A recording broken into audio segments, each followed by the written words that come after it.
Je reviens sur Freud et sur la distinction qu'il fait entre le moi et le surmoi et le ça, ce qu'on appelle les topiques.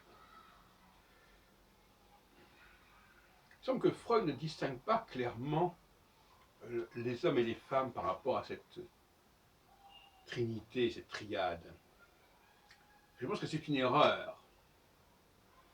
Le surmoi est une valeur essentiellement masculine et qui manque singulièrement aux femmes.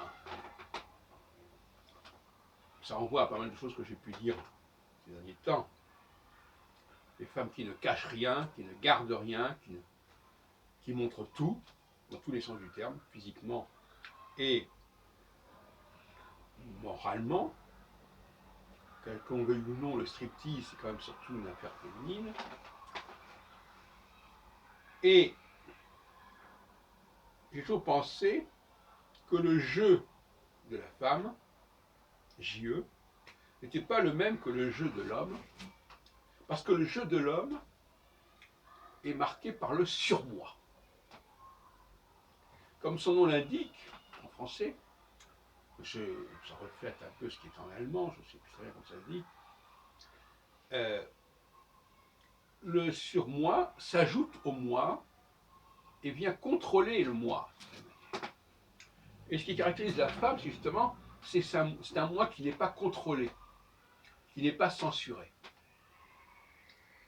où il n'y a aucune raison de ne pas parler de certaines choses, et de ne pas en parler à tel moment, et de ne pas en parler à telle personne. Tout cela, c'est quelque chose qui lui est étranger, même si elle en a entendu parler, évidemment, quelque part, d'une manière ou d'une autre, ça n'est pas pratiqué naturellement et spontanément. C'est pas dans sa programmation.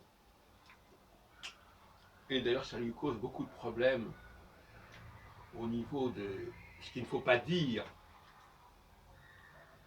du non-dit.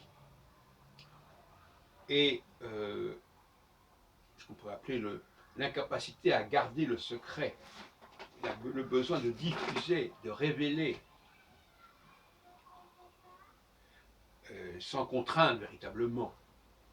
D'où l'expression « je dis ce que je veux ». Voilà. Il y a une sorte de hubris de la liberté de parole qui tient à l'absence, ou en tout cas à la faiblesse du surmoi.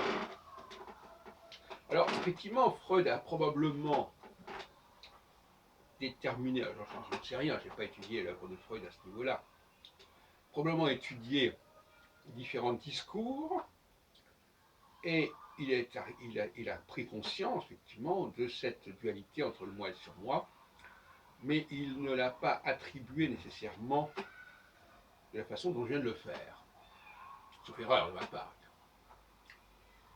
Donc l'homme serait beaucoup plus surmoïque que la femme, et c'est évidemment la cause de bien des conflits, mais aussi la femme se trouve en situation d'être dominée précisément parce qu'elle ne l'est pas assez par elle-même.